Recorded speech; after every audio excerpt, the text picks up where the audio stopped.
Mga kababayan, ay ito nga ang nangyari.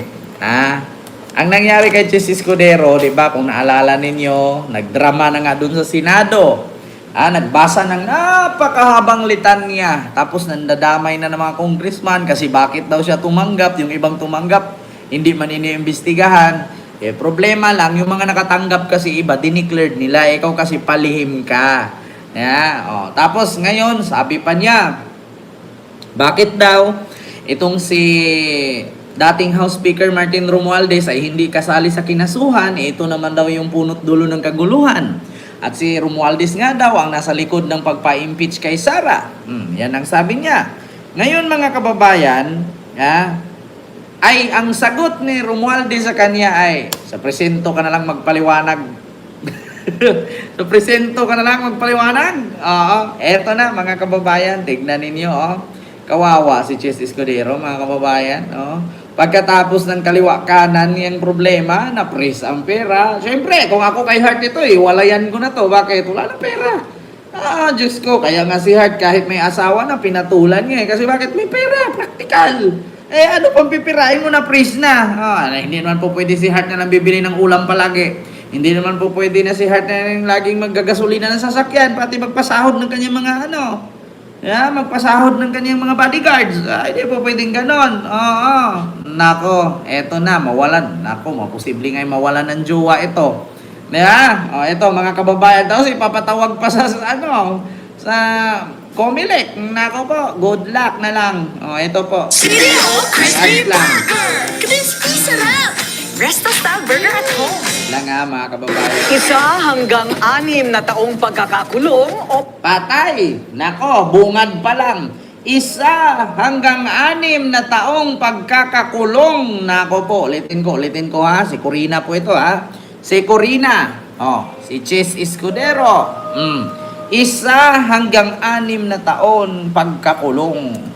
1 hanggang 6 na taong pagkakakulong o perpetual disqualification sa anumang posisyon sa gobyerno.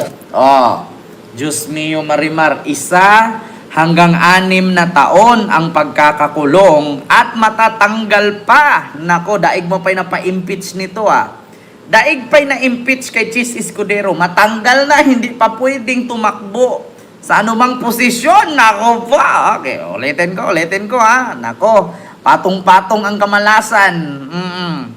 1 hanggang 6 na taong pagkakakulong o perpetual disqualification sa anumang posisyon sa gobyerno. Di ba? Perpetual disqualification sa anumang posisyon sa gobyerno. Patay kang bata ka. Ay, Diyos mio Marimar, ano ba kasi ang pinasok mo, keso? Ano ba kasi yung pinasok mo? Ikaw tuloy ngayon yung na-forthwith. Nako, yan, nakarma. Ayaw mong ipa-impeach si Sara. Ngayon, ikaw tuloy yung na-impeach. Nako, gigaba. Gaba. Nako, mga Campbell. Di ba? Kita mo? Tignan mo. Sabi ko nga sa'yo, Chis Escudero. Tignan mo, kinampihan si Sara. Andyan ba si Sara? Tinulungan ka? Andyan ba yung mga Duterte? Tumulong sa'yo? Andyan ba yung mga Duterte Black? Tawag doon? Dinadamayan ka? Walang magawa sa'yo dyan. Goodbye ang political career mo. Bungad pa lang Nako, Ma'am Ami Campbell, nako, ginaganahan ako kapag ganyan may naninilaw. Maraming salamat po, Ma'am Ami Campbell, sa yung super sticker. Thank you so much. Nako, 1 hanggang 6 na taong pagkakakulong, tapos perpetual disqualification sa anumang posisyon sa gobyerno para si Chis ang na-impeach. 1 hanggang 6 na taong pagkakakulong o perpetual disqualification sa anumang posisyon sa gobyerno. Posibleng kaharapin yan ni Senador Chis Escudero sakaling mapatunayang siya ay lumabag sa Omnibus Election Code. Lumabag talaga. Kasi bakit? Bakit hindi? Umami na si Lubiano na binigyan siya ng 30 milyon. 35 pa nga at bukod doon kay Lubiano, hindi lang si Lubiano ang binigyan. Ang nagbigay, meron pang iba. Naku po. Dahil sa kanyang pagtanggap ng campaign donation mula sa isang kontratista. Patay Narito ang ka agenda dyan. report ni Joash Malimban. Naku po. bukod sa mga investigasyon sa Senado, Kamara, Department of Justice at Independent Commission for Infrastructure, posible ring maharap sa isang kasong kriminal si Senator Francis Cheese Escudero. Nako, maharap sa isang kasong kriminal. Hala ka. Like po tayo mga kababayan. Nako, isi-share po natin. Ayan na, Cheese. Ito ulitin ko sa inyo mga kababayan. Ito po ang isa sa example o halimbawa ng isang DDS na sumuporta at tawag dito, puprotekta kay Sara na nung siya na ang may problema, kita ninyo, dinilay ang impeachment. Hindi alam ang salitang forthwith. Ngayon, ang forthwith ay sa kanya mapupunta. Asaan si Sara? Tutulungan siya ni Sara ngayon? Pipigilan siya ni Sara na hindi siya makasuhan? Mabibigyan kaya siya ni Sara ng posisyon ngayon sa gobyerno? Nako, wala. Ulitin ko yung pulis na vlogger, galit kay PBBM, ayaw ko sumunod kay mali yung pag-aristo kay Digong, natanggal sa serbisyo, walang trabaho, walang lisensya. Tinulungan ni Sara?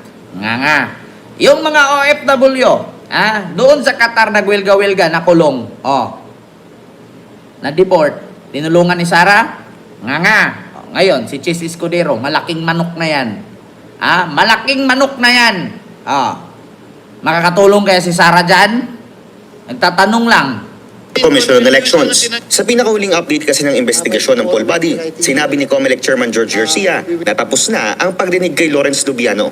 Si Lubiano ang may-ari ng Centerways Construction and Development Incorporated na umaming nag-donate ng 30 million pesos sa senatorial campaign ni Escudero noong 2022. Umamin si Lawrence Lubiano na nagdo-donate ng 30 million. Di ba? Kita. Wala na mga kababayan. Di ba? Sir Mario, may kalab shout out. Wala na. Ano pa? Ay, nako. Ako, alam ninyo, sa totoo lang, yung sinabi ko, kitoy-kitoy lang yun eh.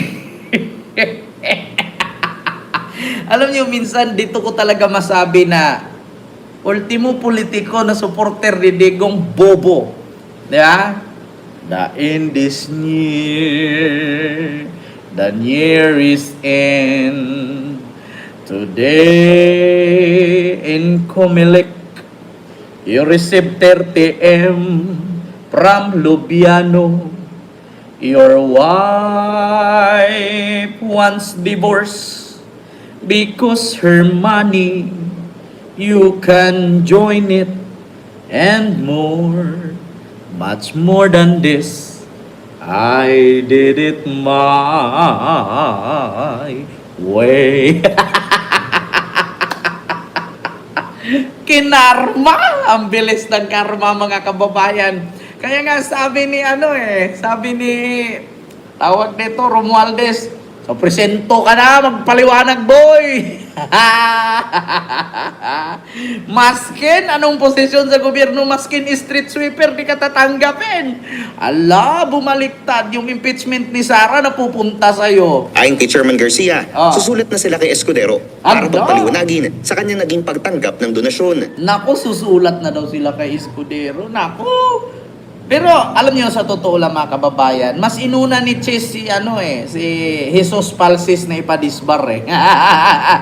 Kahit ipadisbar mo si Jesus Palsis, pwede yan tumakbong politiko. Ikaw, hindi ka nga madisbar, matanggal ka naman sa posisyon, makukulong ka pa na Labag daw kasi ito sa Section 95 ng Omnibus Election Code kung saan ipinagbabawal ang pagbibigay at pagtanggap ng donasyon mula sa mga kumpanya o individual na may existing contract sa gobyerno. Nakita ninyo? At saka sa totoo lang mga kababayan, actually marami po yan sila nakatanggap. Ang problema lang kasi mga kababayan, yung mga nakakatanggap dyan, dinideclared kasi nila na tumanggap sila. Katulad kay PBBM, dineclared kasi na tumanggap sila galing sa ganitong construction company. Si Sara, ganun din, dineclared din.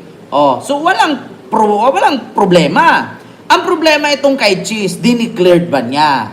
Nung tumakbo siya na may nagdunit sa kanyang ganito, may nagdunit sa kanyang ganyan. Eh wala. Questionable. Hindi lang po yung nagbigay o hindi lang po yung nagsolicit o yung tumanggap ng naturang donasyon o contribution. Nakikita niyo po yung punishment doon po sa mismong section 263 to 264 ng Omnibus Election Code na kung saan naman nakalagay na ito ay isang election offense. Oras na mapatunayang lumabag sa Omnibus Election Code, maaaring makulong ng 1 hanggang 6 na taon ang nag-donate at tumanggap ng campaign donation. Nako, magsama kayo dalawa doon ni Lubiano. Nako, mag-deliver tayo nito petroleum jelly. Bukod pa riyan ang perpetual disqualification from holding public office. Hinihintay na rin ng COMELEC ang certification mula sa DPWH para sa higit 50 kandidato na tumanggap ng donasyon mula sa mga kontratista. Nakita ninyo? 50 kandidato ang tumanggap. Kaya si Cheese kagabi o kahapon, nagdadrama. Ang dami naman naming tumanggap, bakit ako lang ang pinag-initan? Sabi niya, ang dami naming namang tumanggap, bakit ako lang ang pinag-initan? Hindi naman po pwede. Ang dami namang congressman na sangkot sa flood control anomalous. Bakit ang senador at ang mga senador lang ang pinag-iinitan? Ganun yan siya Sa dami-dami ba namang mga politisyan na tumatanggap dyan at sangkot sa flood control project? Bakit ako lang ang pinag-initan? Bakit si Romualdez? Ulitin ko, bigkasin ko. Si Martin Romualdez. Kita ninyo. Ay, Diyos ko. Ani Chairman Garcia, kailangan munang ma-verify kung ang mga nag-donate ay government o private contractors.